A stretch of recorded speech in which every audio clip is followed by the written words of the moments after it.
Domājat, ka pazīstat Blueju? Šovs ir pilns ar slēptām detaļām, kuras lielākā daļa fanu pilnībā palaiž garām. Šeit ir noslēpumi, kas jums jāredz. 1. Precels ir 2 mammas. Kādas klases stundas ainā bērni runā par mājdzīvniekiem un uzkodām. Precels piemin savas mammas, runājot par savu aizbēgušo jūras cūciņu. Jā, piemēram, kad mana jūras cūciņa aizbēga, mana mamma man teica, ka viņš varētu atgriezties. Viņš to pasaka ātri, tāpēc daudzi skatītāji to var nepamanīt pirmajā reizē. Raidījums to neizceļ kā kaut ko īpašu. Precela ģimene tiek attēlota kā normāla ikdienas dzīves sastāvdaļa. Šādā veidā Bluejs parāda dažādus ģimenes tipus, nepārtraucot stāstu, lai kaut ko izskaidrotu. 2. Stranger Things. Sērijā Šūpoles. Čili un Pompomas mamma klusi sarunājas, kamēr bērni spēlējas.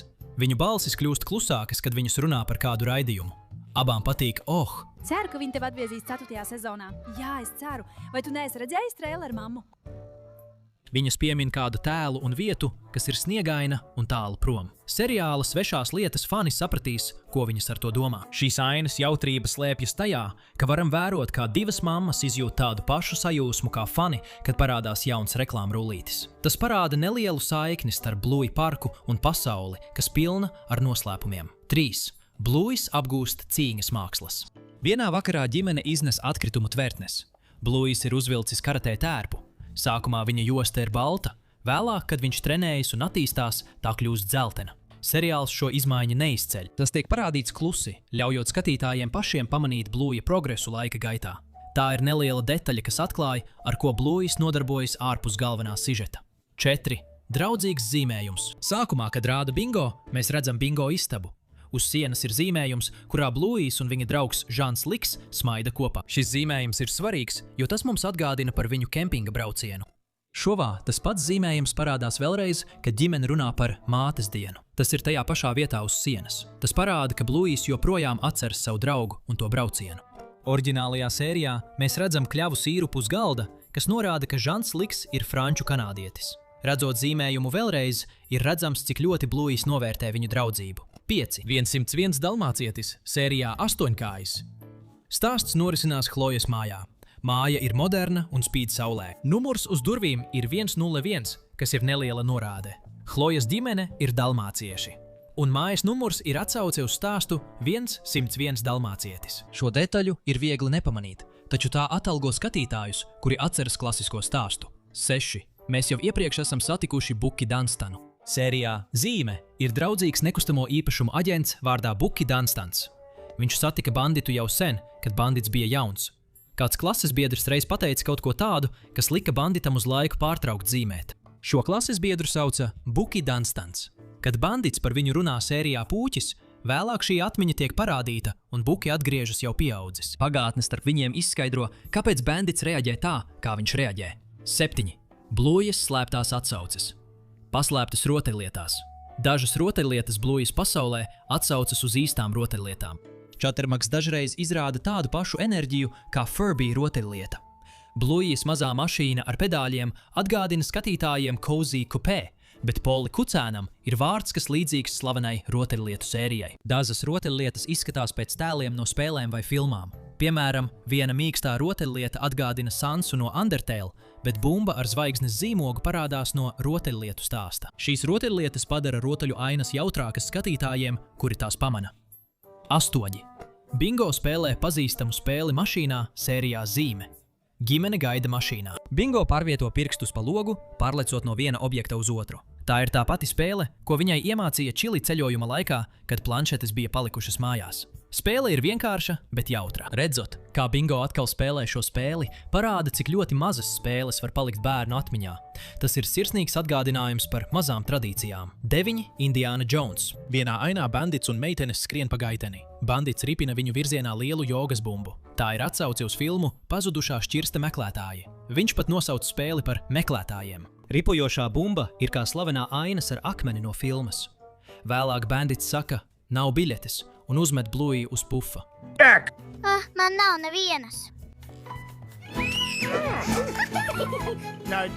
Tas ir līdzīgi tam, kā Indiāna izmet ļaundari no cepelīna. Bērniem patīk pakaļdzīšanās, kamēr pieaugušie pamana atsauces. 10. Gradzena pavēlnieks. Sērijā Bingo skrien pie bandita ar savu spalvu nūjiņu. Bandits izstiepi roku un sauc: Tu netiksi garām! Tad viesistaba izskatās kā ugunīgais tilts no Gradzena pavēlnieka.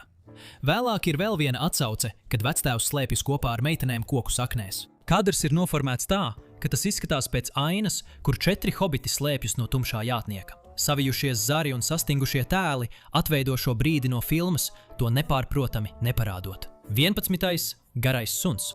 Garie suņi ir viena no jautrākajām slēptajām detaļām Bluejā. Tie parādās daudzās vietās – uz plauktiem, aiz rotaļlietām, skapjos, logos un pat svētku ainās. Dažiem ir svītras, daži valkā autiņbiksītes, dažiem ir mazas Ziemassvētku cepurītes. Tos ir viegli nepamanīt, jo tie saplūst ar fonu. Atrast garo suni ir kā atrast mazu dārgumu, kas savieno dažādas sērijas. Tas ir gandrīz tā, it kā šovā būtu paslēpta slepena karte ainās. 12. Blueja ļoti mīl atsauces uz citiem populāriem medijiem. Dažreiz Blueja atsaucas uz citām pasakām vai filmām.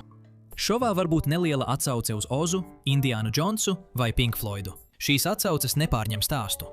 Pieaugušajiem tās ir viegli pamanīt.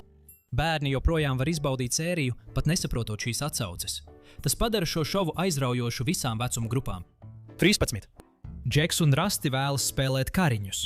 Kad Kalipso pabeidz stāstīt stāstu, Džeks un Rasti atkal lūdz spēlēt kariņus. Šis ir līdzīgi kā iepriekšējā piedzīvojumā, kur Džeks iemācījās koncentrēties, sakojot Rasti mierīgajam un pārliecinātajam piemēram.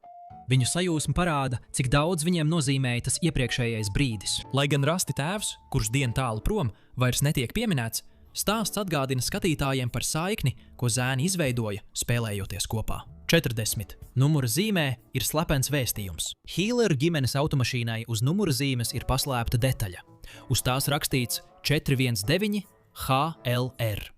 Daudzi fani uzskata, ka tā ir atsauce uz maigu zilu krāsu, kas piestāv Hīleru ģimenei. Šovs to nekad neizceļ, bet kad skatītāji to pamana, tas kļūst par mazu iekšēju joku. Numura zīme nemanāmi parādās daudzās sērijās, piešķirot papildu jautrību vērīgajiem skatītājiem. 15. Blueja ģeniālās lieldienu olas. Blueja katrā sērijā ir daudz mazu slēptu detaļu. Dažreiz tenisa bumbiņa nemanāmi pārvelas pāri ainai. Uz plaukta var parādīties gara suņa rotaļlieta. Šīs detaļas ir nemanāmas un nenovērš uzmanību no galvenā stāsta. Bērni var sajūsmināties, kad pamana bumbiņu. Pieaugušajiem patīk pamanīt mazus priekšmetus fonā. Katrs slēptais priekšmets stāstam piešķir nedaudz papildu jautrības. 16. Čilijas muzikālā gaume. Kad Čilija atgriežas no skrējiena, viņas mūzikas atskaņotājam ir prizmas dizains. Tas izskatās līdzīgi Pink Floyd slavenajam albuma vākam. Suņa stila versija ir smalka. Bērni to var nepamanīt, bet pieaugušie var saskatīt atsauci. Šī vienkāršā skrējiena aina nedaudz atklāja Čilijas personīgo gaumi un personību. 17. Fire Emblem lieldienu ola. Hammerbarn veikalā ir daudz joku fonā. Viens no slēptajiem sīkumiem ir preču etiķešu komplekts, kas atbilst Fire Emblem sērijas varoņu vārdiem. Tās uz īsu brīdi parādās iepirkumu rati plauktā. Lielākā daļa skatītāju to nepamana. Animatori šo detaļu iekļāva kā klusu mājienu uz sēriju. Tā ir paslēpta vienā no rosīgākajām ainām veikalā. 18. Zobu fejas nauda. $5 banknote, ko Bluejs saņem no zobu fejas, nepazūd pēc vienas sērijas. Tā parādās arī citās sērijās. To var redzēt kabatās, cepurēs, ielu muzikanta bļodā un citur. Mazā uzlīme uz banknotes palīdz skatītājiem to izsekot. Faniem patīk pamanīt, kur tā parādīsies nākamreiz. Tas rada nelielu stāstu fonā, kas klusi virzās cauri Blueja pasaulē, kamēr ģimene nodarbojas ar saviem ikdienas piedzīvojumiem. 19. Cat Squad sērijā, kurā Hīleru ģimene gatavojas kāzām, mēs varam dzirdēt, kā Chili, Bandits un Stripes dzied nelielu dziesmiņu, kas beidzas ar vārdiem Cat Squad. Cat Squad! Kaķu komanda! Cat Squad! Ja mēs rūpīgi ieskatāmies mājā, varam pamanīt kaķu komandas uzlīmes uz sienām, magnētu uz leduskapja un pat rotaļgultiņu ar kaķu komandas attēliem. Fona mūzika ir no izdomātā kaķu komandas šova, un tajā pat ir neliels ģitāras solo un ņaudēšanas skaņas. Šķiet, ka šovs vēlējās parādīt, ka Bluejs un viņa draugi arī izbauda mazus TV piedzīvojumus tieši tāpat kā bērni reālajā dzīvē. Kaķu komandas priekšmeti parādās vairākās sērijās, taču tos ir viegli nepamanīt, ja nepievērš uzmanību. 20. Vintona un Terhiera vecāki atrod savu laimīgo nobeigumu. Citu sēriju fonā mēs varam pamanīt, ka Vintona tēvs, Kornēlijs un terjera mamma sāk satuvināties. Agrākajās sērijās mēs redzējām, ka Kornēlijs devās uz randiņiem ar dažādiem suņiem, un viņš izskatījās mazliet skumjš. 3 sezonas sērijā Ideāls viņš skatās lejup uz pikniku, kas liecina, ka lietas negāja labi. Taču sērijā TV veikals mēs redzam, ka viņš un terjera mamma pavada laiku kopā. Un sērijas zīme beigās viņi abi aizbrauc kopā, bērniem sēžot aizmugurē. Tie bija tikai daži no slēptajiem sīkumiem, ko mēs pamanījām Bluejā. Kurš tevi pārsteidza visvairāk? Vai varbūt tu pamanīji kādu, kuru mēs nepieminējām? Pastāsti mums komentāros zemāk, un kā vienmēr, tiekamies nākamajā video.